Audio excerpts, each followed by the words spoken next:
জড়িয়ে ধরে আলোকে, তারপর ফোপাতে থাকে।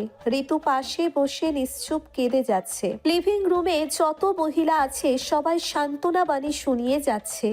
আলো ঈশিতার মাথায় হাত বুলিয়ে দিচ্ছে। ইলোরা মির্জা এগিয়ে গিয়ে ঈশিতাকে উদ্দেশ্য করে বলে, কাকে জড়িয়ে ধরে আছিস তুই? ও মজা পাচ্ছি, মজা। আলো কপাল কুঁচকে ফেলে কঠিন গলায় বলে, বাজে কথা বন্ধ করুন। একজনের মৃত্যুতে আমি মজা পাবো কেন? একজনের মৃত্যুতে না, এই পরিবারের ভোগান্তিতে মজা পাচ্ছিস তুই, হতচ্ছাড়ি। সব মহিলারা হতভম্ব হয়ে যায় ইলোরার কথা শুনে।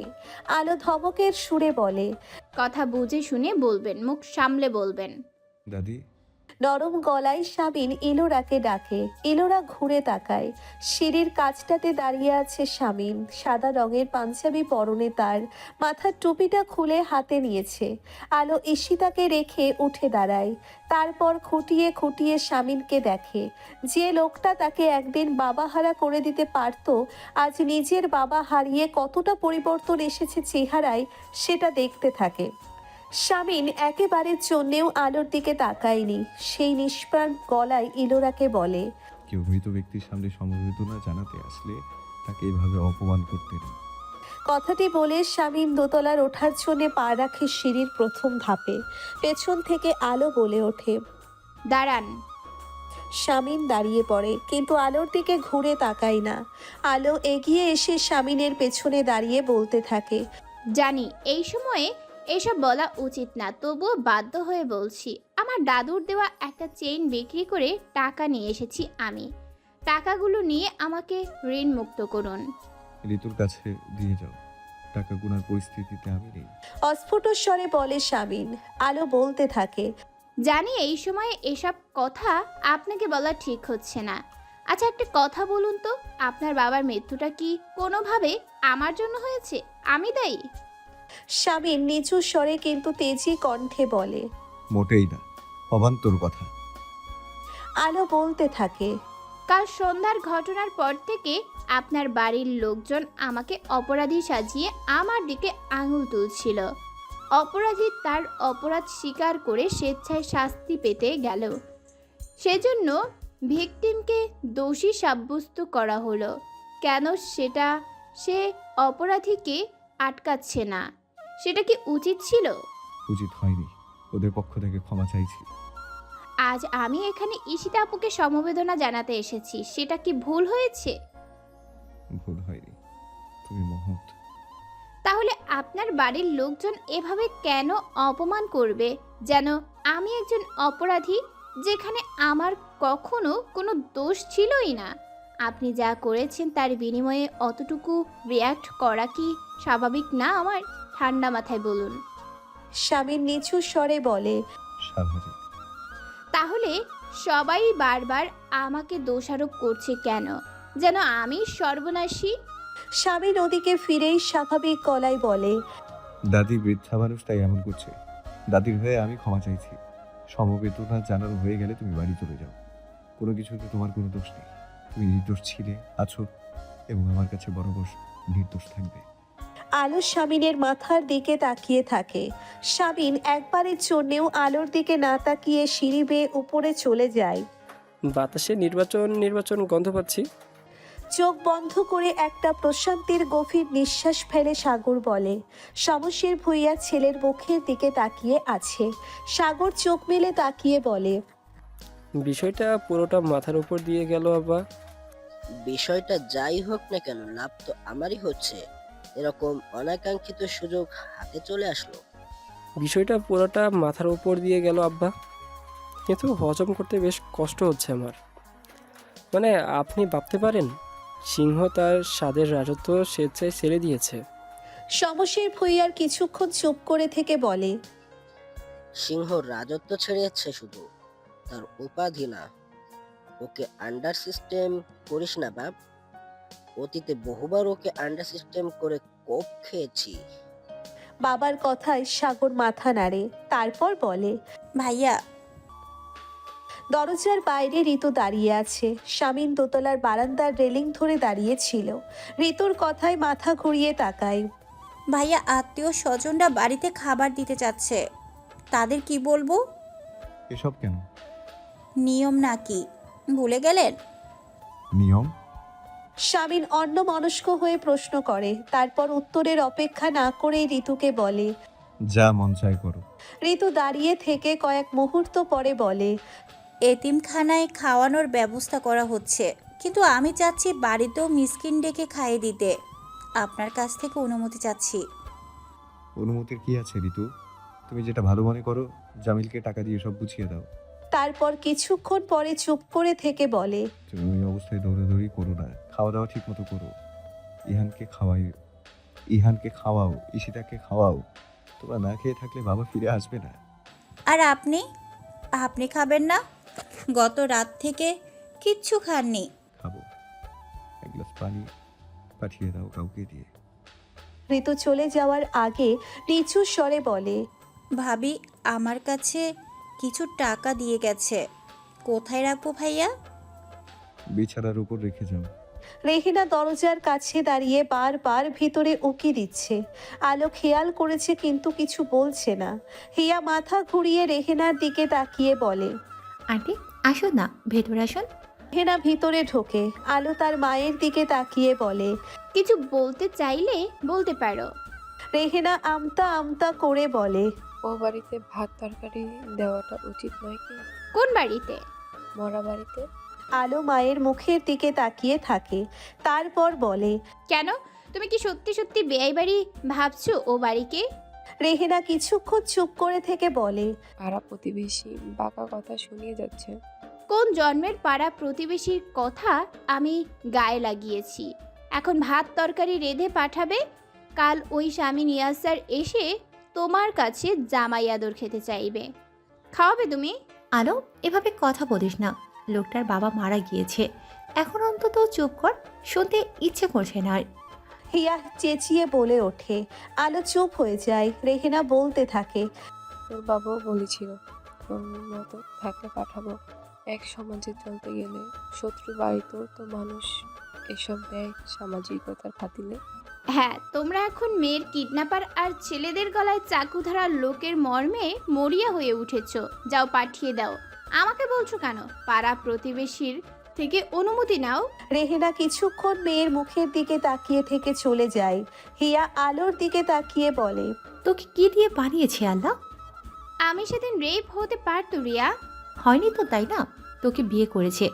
রোজ কত শত পলিটিশিয়ানরা মেয়েদের রেপ করে বনে জঙ্গলে ফেলে দিয়ে যায়, কেউ খবর রাখে না।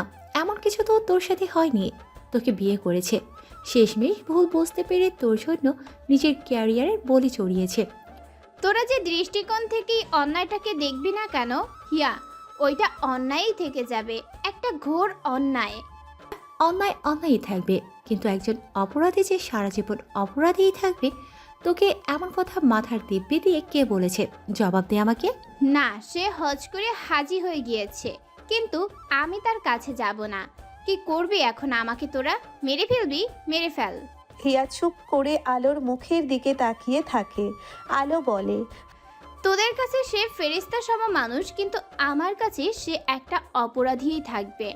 অপরাধীকে ক্ষমা করা যায়, তার প্রতি সহমর্মিতা দেখানো যায়, কিন্তু সংসার করা যায় না হিয়া। আমি কোনো সমঝোতার সংসার চাই না হিয়া, আমি চাই একটা ভালোবাসার সংসার। ওনাকে আমি কখনো ভালোবাসা বুঝাতে পারবো না রে। বুঝবি না তোরা, আমাকে কেউ বুঝবি না। শরীর খারাপ? ফুয়াদ ঘরের ভিতর ঢুকে স্বামীনের বিছানায় বসে। স্বামী আধশোয়া হয়েছিল। মৃদুস্বরে বলে, মাথা ব্যথা, মেডিসিন নিয়েছি। ঈশিতার জন্য ডাক্তার ডাকা হয়েছে, অবস্থা খারাপ করে ফেলেছে নিজের। পড়ি আছে, দেখবে। ইসমামের সাথে কথা হয়েছে? বিকেলে হয়েছে। ভেঙে পড়েছে খুব। ওকে সামলানোর কেউ নেই ওখানে। আর তোকে? ফুয়াদ স্বামীনের দিকে তাকিয়ে বলে, তারপর বলতে থাকে, তোকে সামলানোর কেউ আছে? তুই নিজেকে দেখেছিস? তুই আছিস, জামিল আছে, আর কাকে লাগবে আমার? স্বামীন ঠান্ডা গলায় জবাব দেয়। কিছুক্ষণ দুজনে চুপচাপ। তারপর স্বামীন বলতে থাকে, বাবা সবসময় আফসোস করতেন, তার মৃত্যু শয্যায় ইসমাম পাশে থাকবে না। আজ দেখ ভাগ্যের কি নির্মম পরিহাস, তার একটা সন্তানও থাকতে পারলো না। সবকিছু ঘেঁটে দেই আমি ফুয়াদ।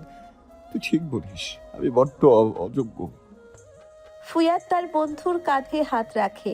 শামীম দ্রুত নিজেকে সামলে নেয়। ফুয়াদ প্রসঙ্গ পাল্টে বলে। আতাউর আলমের বাড়ি থেকে ভাত তরকারি পাঠানো হয়েছে। শামীম চুপ করে থাকে। ফুয়াদ বলে। হঠাৎ কি হয়েছিল? কেন এত বড় সিদ্ধান্ত নিলি? ও আমাকে বলল ওর লাইফে আমার অস্তিত্ব টের পেলে ও সুইসাইড করবে। এত বড় একটা কথা বললো। তুই ঘৃণার পরিমাণ দেখেছিস? কতটা ক্ষত দিয়েছি আমি ওকে। কিচ্ছু সারাতে তো পারবো না। ভাবলাম একটু স্বস্তি দেই ওকে। ও মনে করে আতাউর আলম ভোটে দাঁড়ালে জিতে যেত। আমি তাই সেই ব্যবস্থা করে দিলাম। এতটুকু স্বস্তি তো আসিয়াকে দেওয়ার ক্ষমতা এই ফেরাউন রাখে। ও স্বস্তি পায়। ডেলিভারি বয় এসে নিচে দাঁড়িয়ে আছে। আলো আর শেফালি হাতে হাতে আচারের বয়ামগুলো নামিয়ে নিচ্ছে। সানজিদা, বিউটি, হিয়া, শ্রাবণী মশলা প্রক্রিয়াজাত করছে। ডেলিভারি বয়কে দোকানের লিস্টগুলো বুঝিয়ে দিয়ে আলো ওড়নায় হাত মুছতে মুছতে ছাদে যায়।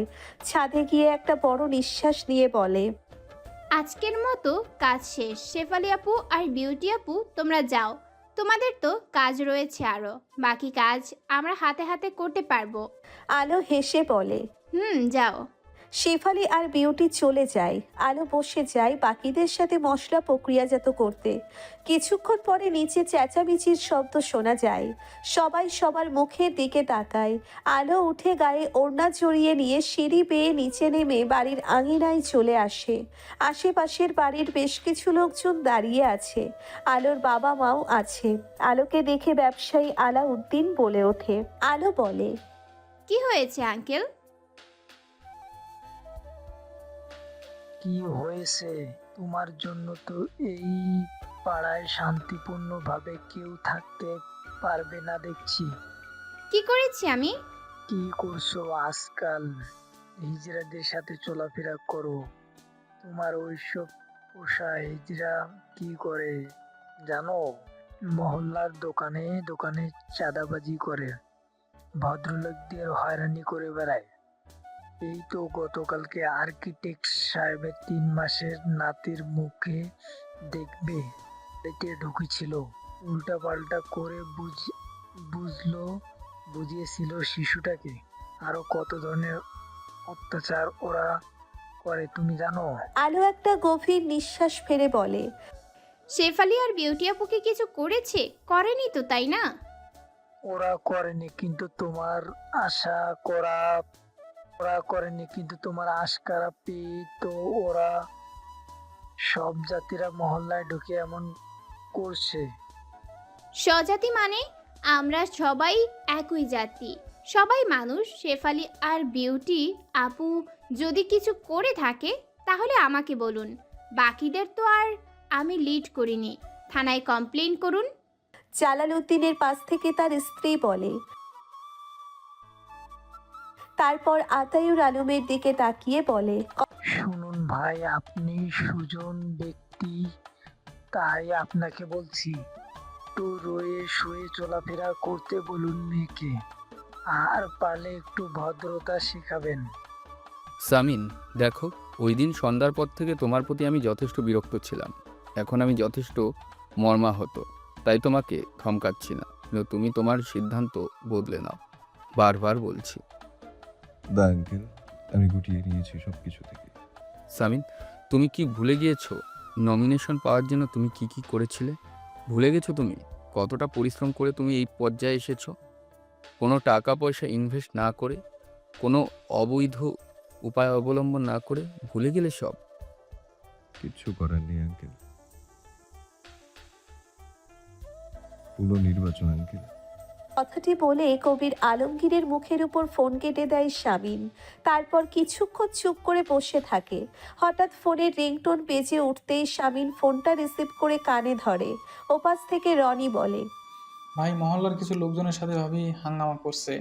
ওকে ওর মতো ছেড়ে দে রনি, ও সামলে নিতে পারবে। বিরক্ত করিস না ওকে। আমি নির্বাচনে দাঁড়াবো আবার। আতাউর আলম হতভম্ব হয়ে যায়। আলো বাবার দিকে তাকিয়ে তেজি কণ্ঠে বলে। আতাউর আলম উঠে দাঁড়ায়, আতঙ্কিত মুখ নিয়ে বলে। অসম্ভব, আমি আবার ওই মরণ খেলায় নামতে চাই না, একেবারেই না। তুই বাদ দে। কেন বাদ দেব? বাদ দেব না আব্বু। আবার নির্বাচন হবে, তুমি দাঁড়াবে স্বতন্ত্র প্রার্থী হয়ে, ভোট হবে, তুমি জিতবে, আর কেউ তোমাকে দমিয়ে রাখতে পারবে না আব্বু। আতায়ুর আলম মেয়ের মাথায় হাত রেখে নরম গলায় বলে, এত জেদ বড় খারাপ জিনিস মা, এত জেদ করিস না। আমি আগেরবার ভুল করেছিলাম। আমার মতো লোকের রাজনীতি মানায় না মা। আমার মতো সাপোজ লোক, যার কোনো লোকবল নেই, অর্থ নেই, তার রাজনীতি মানায় না। কিন্তু তোমার দেশ সেবা করার মতো একটা উদার মন আছে আব্বু, ওটাই যথেষ্ট আব্বু। সবটা যখন অগোছালো হয়েই গিয়েছে, আর একবার এই খেলাটা আমি খেলে দেখতে চাই।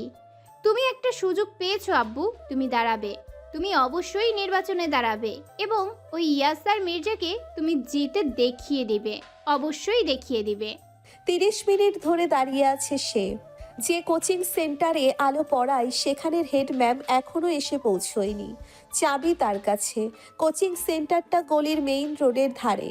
আলো পোর্চের নিচে কপাল কুঁচকে দাঁড়িয়ে আছে। আজ পিরিয়ড হয়েছে, তাই মেজাজটা একটু বেশি বিগড়ে গিয়েছে। আলো মাথা ঘুরিয়ে এদিক ওদিক তাকাতেই আলোর চোখ মুখ ভয়ে শুকনো হয়ে যায়। কিছু খ্যাপা কুকুর এদিকে ছুটে আসছে। আলো ডান পাশে একটা বাইক রাখা ছিল, সে ভয় পেয়ে বাইকের পিছনে গিয়ে দাঁড়ায়। আলোর দুর্ভাগ্য, কুকুরগুলো তার সামনে এসেই দাঁড়িয়ে আছে। আলোকে দেখছে সব কটা। এমনিতেই এই মাসে সব কুকুর খ্যাপা হয়ে যায়, তার উপরে এইগুলো কেমন ভয়ঙ্কর মূর্তি ধারণ করেছে, জিভ বের করে আছে। আজ আলোর 12টা বেজে গেলেও যেতে পারে। সে ঢোক গিলে এদিক ওদিক অসহায়ের মতো তাকাচ্ছে। মেইন রোডের অপোজিটে চায়ের দোকানে দাঁড়িয়ে চায়ের কাপে চুমুক দিতে দিতে আলোকে দীর্ঘ সময় ধরে লক্ষ্য করছিল শামিন। শামিনের চোখে মুখে সংকোচ। সে জানতো না আলো এখানে পড়ায়, তাহলে সে আসতো না কখনোই। তার ফোনের রিংটোন বেজে যাচ্ছে। ফোনটা রিসিভ করতেই ওপাশ থেকে ঈশিতা উদাসী গলায় বলে, আসছি। শুকনো গলায় বলে শামিন ফোন কেটে দেয়। কোনো উপায় না দেখে আলোর দিকে এগিয়ে যায় শামিন। কুকুরের ভয়ে দম বন্ধ হয়ে যাচ্ছিল আলোর। ছুটতেও পারছিল না সে। অসহায়ের মতো ডান দিকে তাকাতেই সে থমকে যায়। নেভি ব্লু রঙের শার্ট গায়ে, অগোছালো চেহারায়, ক্লান্ত ভঙ্গিতে শামিন তার দিকে এগিয়ে যাচ্ছে। আলো দাঁড়িয়ে থাকে শামিনের দিকে তাকিয়ে। লোকটাকে দেখে মনে হচ্ছে বাবার মৃত্যুর পরে আর শেভ করেনি। ফর্সা মুখে খোঁচা খোঁচা দাড়ি, বাহুবলীর মতো শরীরটাকে রোগা লাগছে বেশ। শামিন আলোর একেবারে কাছে গিয়ে নিচু স্বরে বলে, আমার বাইক। আলো অবাক হয়ে বাইকটার দিকে তাকায়। সে এতক্ষণ শামিনের বাইকে হেলান দিয়ে দাঁড়িয়েছিল। মুখ ভর্তি সংকোচ নিয়ে সে সরে দাঁড়ায়। শামিন বাইকে উঠতে যাবে তখন আলো নিচু স্বরে বলে ওঠে, কুকুরগুলোকে তাড়িয়ে দিয়ে যান। শামিন দাঁড়িয়ে পড়ে। আলোর নিচু করে রাখা মুখটার দিকে এক পলক তাকিয়ে নিচু হয়ে একটা ইটের টুকরো তুলে নিয়ে দূরে ছুঁড়ে মারে। কুকুরগুলো দৌড়ে সেদিকে যায়। শামিন বলতে না চেয়েও বলে ওঠে, আমার কাছে হেল্প চাইতে তোমার আত্মসম্মান অসম্মানিত হলো না? আপনার জায়গায় একজন পথচারী হলেও আমি হেল্প চাইতাম। নিচু গলায় বলে আলো। শামিন কিছু না বলে আবারও বাইকে উঠতে যাবে তখন আলো বলে ওঠে, আমার বাবা আবারও নির্বাচনে দাঁড়াবে। ভালো। এক শব্দে জবাব দেয় শামিন। আলো বলতে থাকে, এইবার সে জিতে দেখাবে নির্বাচনে। আচ্ছা ঠিক আছে। শামিনের ঠান্ডা জবাব কোনো এক অদ্ভুত কারণে আলো মেনে নিতে পারছে না। সে শামিনকে উত্তেজিত করতেই বলে ওঠে, আপনার দয়া ছাড়াও মাথা উঁচু করে বাঁচা যায়, সেটা এবার আমি দেখিয়ে দিব। শামিন আলোর দিকে তাকিয়ে ঠান্ডা গলায় বলে ওঠে, আমি পদত্যাগ করেছি, তার জন্য আবার নির্বাচন হবে। এটাও কিন্তু এক প্রকার দয়া। আলো, দয়াটুকু নিতে তোমার আত্মসম্মানে বাঁধলো না? আলো শীতল চোখে শামিনের দিকে তাকায়, তারপর ক্ষেপে গিয়ে বলে, না, কারণ আপনি গতবার অবৈধভাবে ভোটে জিতেছেন, আপনার পদত্যাগ করা উচিত, এটা দয়া নয়। শামিন তাচ্ছিল্যের হাসি হাসে। সে হাসি আলোকে পীড়া দেয়। সে দাঁত খিচিয়ে বলে, খুব আত্মবিশ্বাস আপনার নিজের প্রতি, তাই না? খুব আত্মবিশ্বাস। তাহলে একটা বাজি ধরবেন আমার সাথে? কি বাজে? আপনি আবার ভোটে দাঁড়াবেন। শামিন আলোর দিকে সরু চোখে তাকায়, তারপর বলে, আমার যদি ভোটে দাঁড়ানোর থাকতো তাহলে আমি পদত্যাগ করলাম কেন? আলোর মাথায় জেদ চেপে গিয়েছে। গম্ভীর কণ্ঠে বলে, আপনার অহংকার আমি ভাঙতে চাই। আপনি পদত্যাগ করেছেন এবং পুনরায় আপনি নির্বাচনে দাঁড়াচ্ছেন, তবে এইবার কোনো দল থেকে টিকিট নিয়ে নয়, আমার বাবার মতো একজন স্বতন্ত্র প্রার্থী হয়ে। রাজি বলুন? আছে দম? অনেক তো দলের নাম ভাঙিয়ে খেলেছেন, এখন নিজের ক্ষমতা দেখান পারলে। শামীম আলোর দিকে কিছুক্ষণ তাকিয়ে থেকে বলে, বাচ্চামো করো না।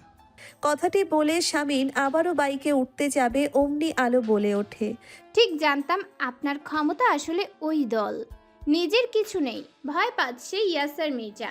শামীম দাঁড়িয়ে পড়ে, আলোর দিকে কিছুক্ষণ তাকিয়ে থেকে বলে, আচ্ছা ধরলাম বাজি, তো মনে করো যদি তোমার বাবা জিতে যায় তাহলে কি হবে? তাহলে আপনি আমার আব্বুর পায়ে নাকে খত দিবেন। শামীম চুপ করে আলোকে দেখে, তারপর বলে, তাই? আর যদি আমি জিতি, আমি যেটা বলবো সেটা শুনতে পারবে? আলো চুপ করে থাকে। শামীম বলে, দম তো তোমার নিজের নেই আলো, তাই আমার দম নিয়ে প্রশ্ন করো। বাড়িতে গিয়ে ঠান্ডা মাথায় ঘুমাও। তোমার বাবার জন্য অগ্রিম শুভ কামনা।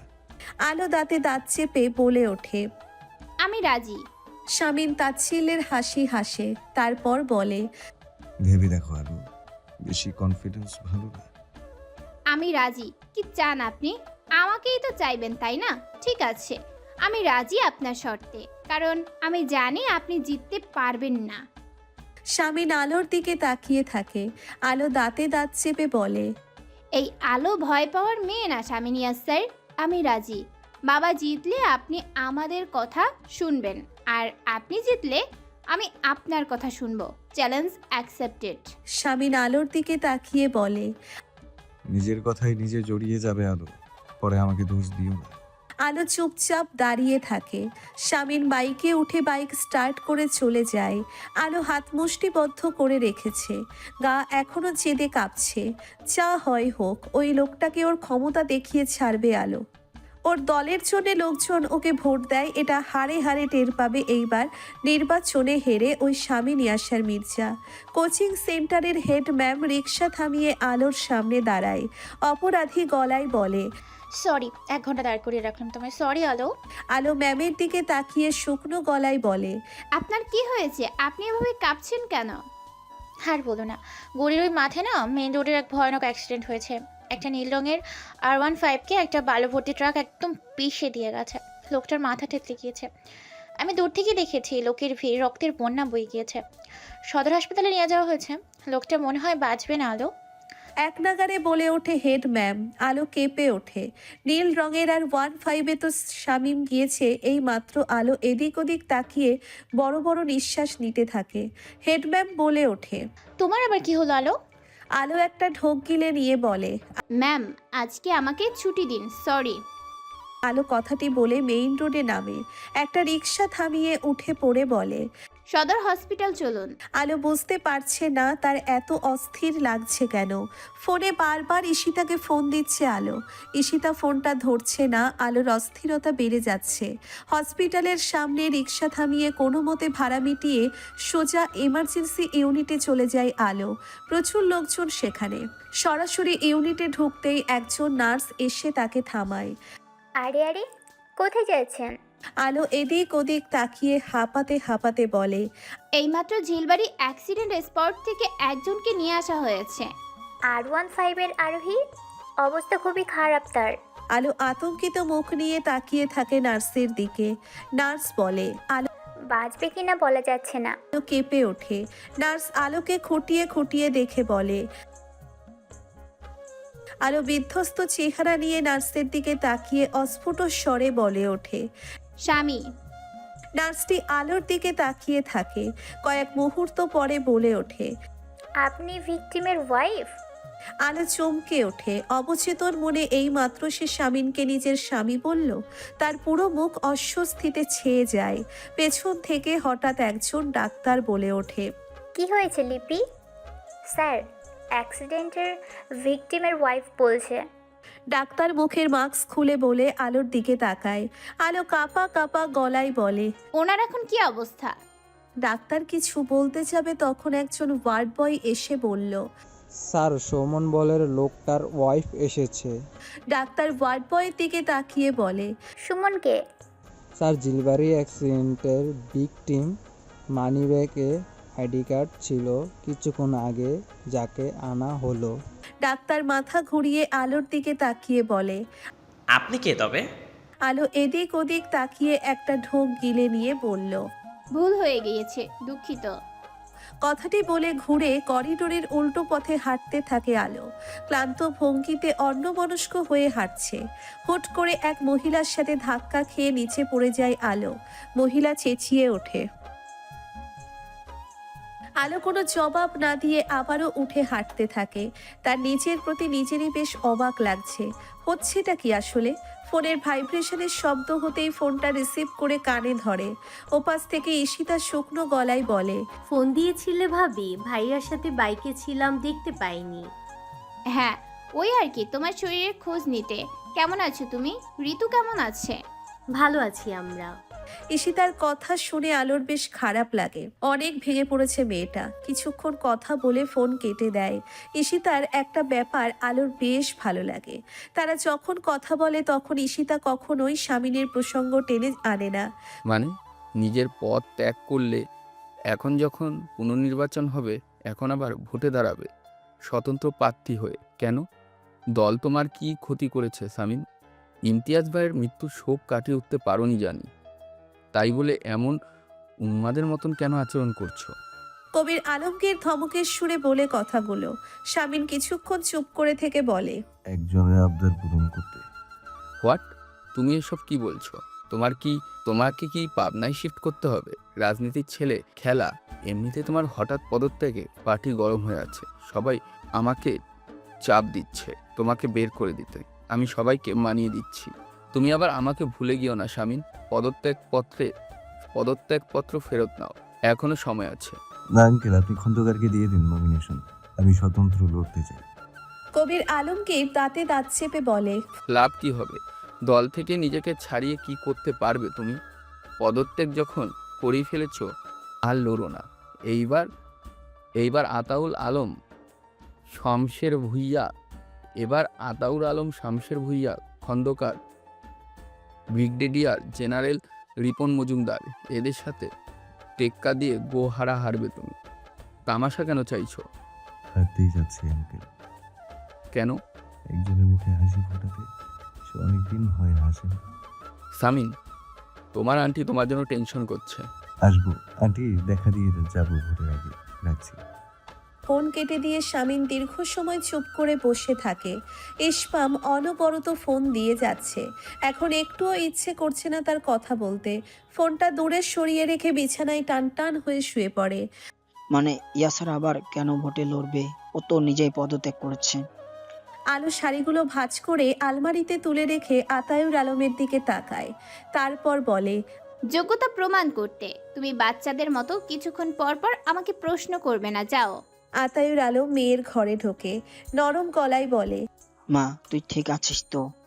এমন কেন করছিস? ও তো ওর ভুলটা স্বীকার করছে। এখন এসব বাদ দে। আলো বাবার দিকে কিছুক্ষণ তাকিয়ে থেকে চলে যায়। রেহেনা দরজার কাছে দাঁড়িয়ে স্বামীর দিকে তাকিয়ে আছে। বিড়বিড় করে বলে, এই মেয়ে দেখবি নিজের বিপদ নিজে ডেকে আনবে একদিন। মেয়ে মানুষ এত যে ভালো না, যথেষ্ট কি হয়নি? রাগ তো আমাদেরও ছিল। ও এখন ওর বাবা মায়ের থেকেও বেশি বুঝতে শুরু করেছে। ফল ভালো হবে না দেখ। আলোর নাম্বার থেকে ফোন দেখে স্বামীন কিছুক্ষণ তাকিয়ে থাকে স্ক্রিনের দিকে। তারপর ফোনটা রিসিভ করে কানে ধরতেই আলো বলে ওঠে, রুলস 1। স্বামীন আলোকে থামিয়ে দিয়ে বলে, রুলস নাম্বার 1, আমি কোনো কমপ্লেইন করিনি আরো, কারো কাছে যাইনি, কাউকে টাকা দিইনি। প্রচারণার জন্য শুধু পোস্টার লাগানো হয়েছে। আলো চুপ করে থাকে। স্বামীন বলতে থাকে, রুলস নাম্বার 2, আমার দলের ছেলেরা আমাকে কোনো সাহায্য করছে না। রুলস নাম্বার 3, এবং আমি আগামী পরশু পর্যন্ত বাড়ি থেকে বের হচ্ছি না। আলো এখনো নিশ্চুপ। স্বামীন বলতে থাকে, সবকিছু মনে আছে আমার আলো, তুমি নিশ্চিন্তে তোমার কাজ করো। কথাটা বলে স্বামীন ফোন কেটে দেয়। স্ক্রিনে আলোর ছবিটার দিকে তাকিয়ে অস্ফুট স্বরে বলে ওঠে, স্বামীনের দলের ছেলেরা সবাই কপাল কুঁচকে আছে। স্বামীন ম্লান হেসে বলে, তোদের একটা সুখবর দিই, আমি দ্বিতীয় বিবাহ করতে যাচ্ছি। তোরা আমার জন্য মেয়ে দেখবি। দলের সবাই স্বামীনের এমন রসিকতায় সাড়া দেয় না। রাহাতবি রক্ত ভঙ্গিতে বলে, শামিন শুকনো হাসি হেসে বলে,